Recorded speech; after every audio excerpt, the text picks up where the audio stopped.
If you're a tutor, you need to watch this video because you need to understand how ads can actually make you money rather than just flushing money down the drain. Now, in this video, what we're going to do is set up some ad scenarios where we're going to compare how different ways that we can run ads in order to maximize the amount of leads that come in and therefore students as well. Because what I see a lot of these days are these blanket ads that just look kind of like this. So they're just like a poster. They might have the person's face here in the poster. They might have some accolades, some scores, and they just have that.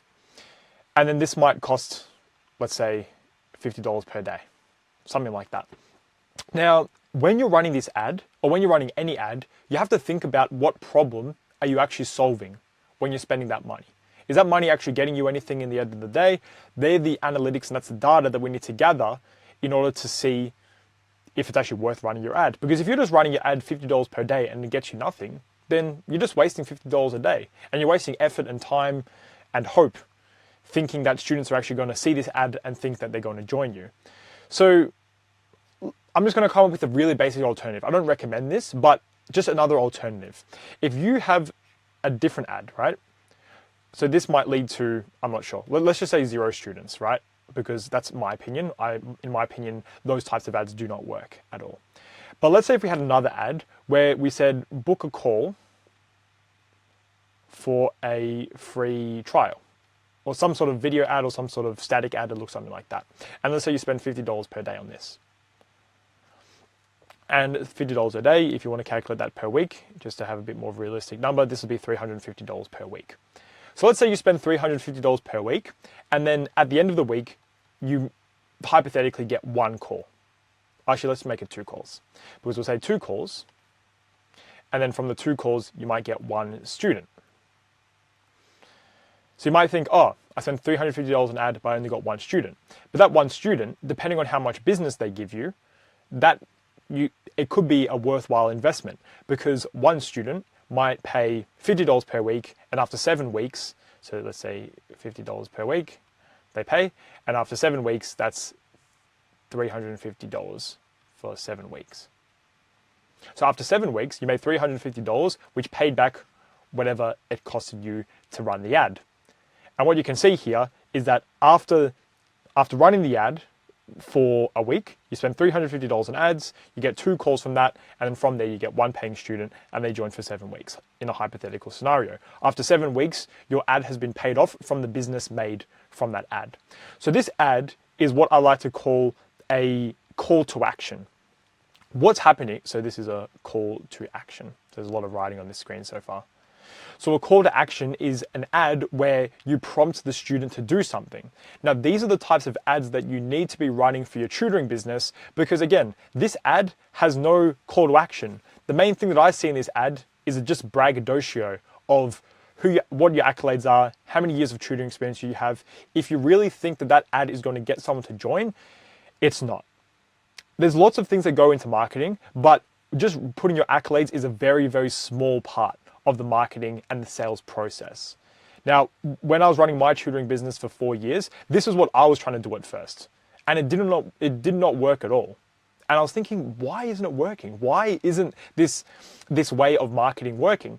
It's because those testimonials and those accolades are just a small portion of the marketing process. And I spent a lot of time delving into what is marketing, what is the sales process, what is the most optimal way to get students in and get interest into my business. And this was my finding, that in the tutoring space, everything is so behind in terms of how we advertise. There's a couple of tutoring places out there that I've seen that are honestly really impressive with how they've developed their marketing strategy. There's still tweaks that I would recommend for them, but this is the problem that people are facing. They're running ads like this because they see other people doing it. It's a bit of monkey see, monkey do.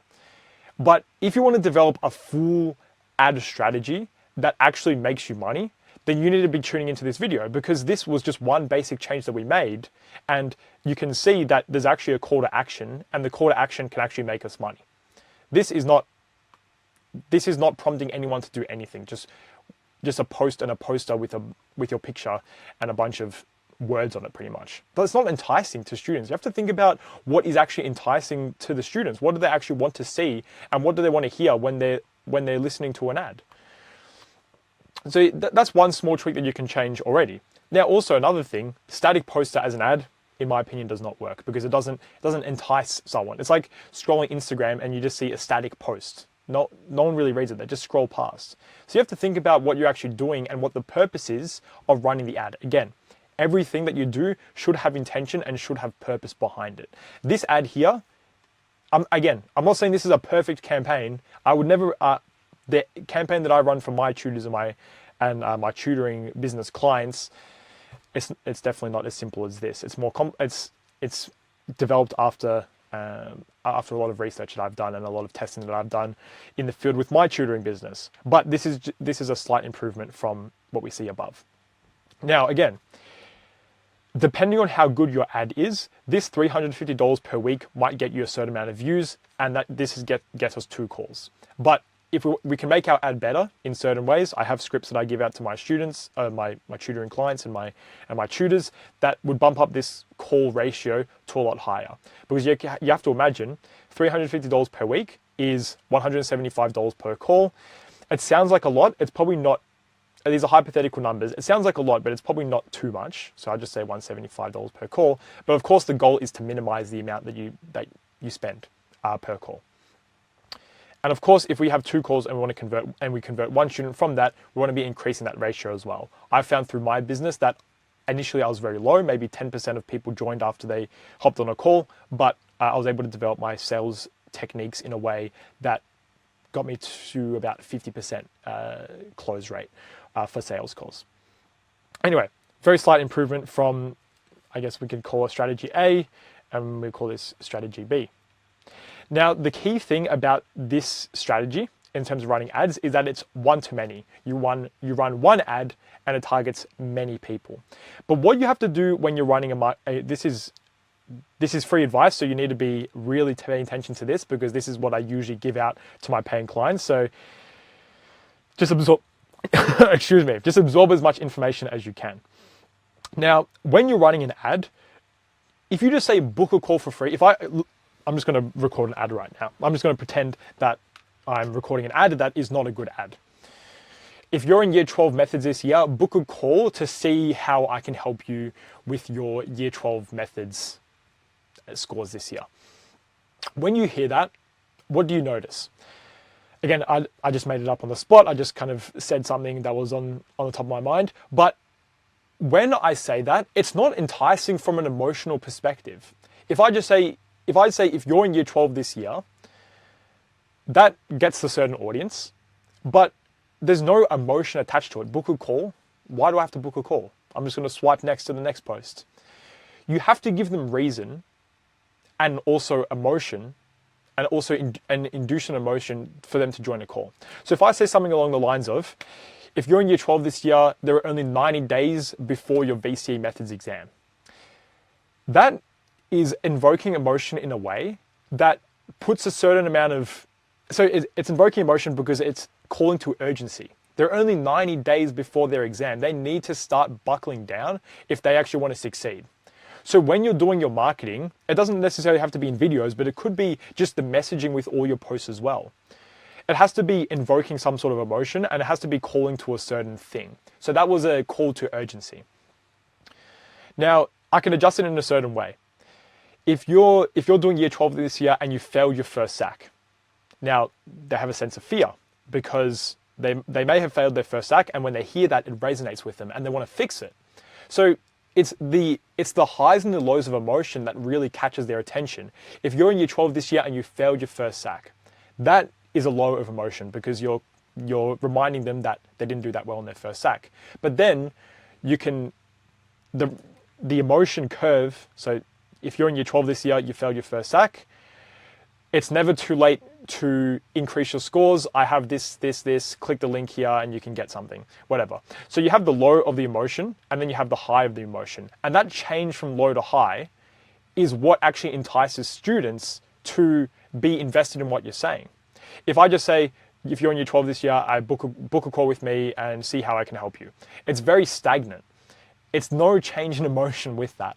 And the change in emotion is what gets people enticed with you and your service as well. So that's something that you have to consider as well. if you're running an ad, if you include some sort of emotion, so say book a call, I'm just going to say book a call plus emotion. By the way, these scripts I give out to my tutors and my tutoring clients, so they don't have to think about it too much, and those calls to action and those calls to certain emotions are already in those scripts. But yeah, book a call with emotion. You might spend $50 per day. Again, we're just going to say the same cost of running the ad, just for illustrative purposes. So from 2 calls per day, you might get maybe 2 calls per week. We might get, let's say, 8 calls per week. So 8 calls for the week. So if we have 8 calls per the week, actually that's a hard number to calculate. I'm just going to do 7 calls per week. So then we could say $50 per call. So just by having a more enticing ad from an emotional perspective, we're improving our productivity because we're spending less per call. And then from the 7 calls per week, we might have a similar close rate of 50%. So let's say we get 3 students. And then 3 students who pay $50 per week. After 1 week, it's $150. After 2 weeks, it's $300. And after 3 weeks, you've literally paid off whatever you spent to get in those students. So you can pay off after 3 weeks. Well, after the 3 weeks has already elapsed, you've already exceeded $350 of income from these students. Hopefully this all makes sense from a monetary standpoint, but essentially our goal, so pay off after 3 weeks, and then you could go spend that money on getting more students in. But what you can see here is that we have a certain goal, right? We want to be bringing students in when running an ad, but at the same time, we want to be paying off that money as soon as possible because we want to keep on reinvesting it into bringing in more students. And once you get a good strategy and once you develop a really good strategy, this process can just be repeated over and over. There's nothing stopping us from still just running the same ad and tweaking it and fine tuning it. And again, this is a big thing that I do for my tutors as well. I give them a framework that already works, but then we just finally tweak it to suit their specific demographic because a lot of people do different subjects and there might be slightly different calls to emotion that you use. But for the most part, I've tested it in a few different varieties of contexts and it works. So then what we can do is, this video was mainly focused on marketing, so we're not really going to focus on the conversion. I've kind of kept it at 50%, but that is a really good conversion. That's probably a video for another day, just talking about the sales process. But you can see here that if you slightly change up your ad and slightly change up your posts, then what you're saying is going to resonate with the student more. Now, if you just, let's just pause for a second. If you just have this highly emotional ad where you take them through the lows and the highs, it might work, but it might not work initially. The problem is that people expect you might be watching this video and you might have made an ad similar to this, but you might notice, oh, it actually doesn't work, Adrian. What am I doing wrong? It's because you're saying it, but without authority. Now this might be level D, where you have some sort of authority in the marketplace. So you can ask them to book a call. You can use the emotional highs and lows that I talked about before, but you have to add some sort of authority to it as well. So if I just use a similar ad to what I said before, if you're in year 12 this year and you failed your first SAC, it's never too late to pick up your grades, book a free call to see how I can help you. Now, that ad doesn't show any authority, but authority doesn't have to come from what you say. It comes from a lot of different things. It could come from how you present. It could come from what you say. It could come from testimonials. It could come from personal experience. It could come from them seeing your videos and your presence in the market prior to that. And what I noticed was when I was posting a lot on Instagram and I was just giving heaps of advice out for free, such as what I'm doing with this video in a different niche, I noticed that students naturally knew who I was. I didn't have to explain it to them. And that problem of authority was already solved. So let's say if a student continuously sees my reels on Instagram, on TikTok, on YouTube, they see my YouTube videos, they get some of my free content as well, then that creates that level of authority already. So when they see the ad, they already recognize my face, they recognize who I am. So they're more likely to listen to me because the sense of authority is already there in that specific market. So let's say we get an ad where we say book a call and we have the emotional highs and lows integrated within the ad. But then there also is a sense of authority, but not, it could be exactly the same video, but you've created a sense of authority in the market.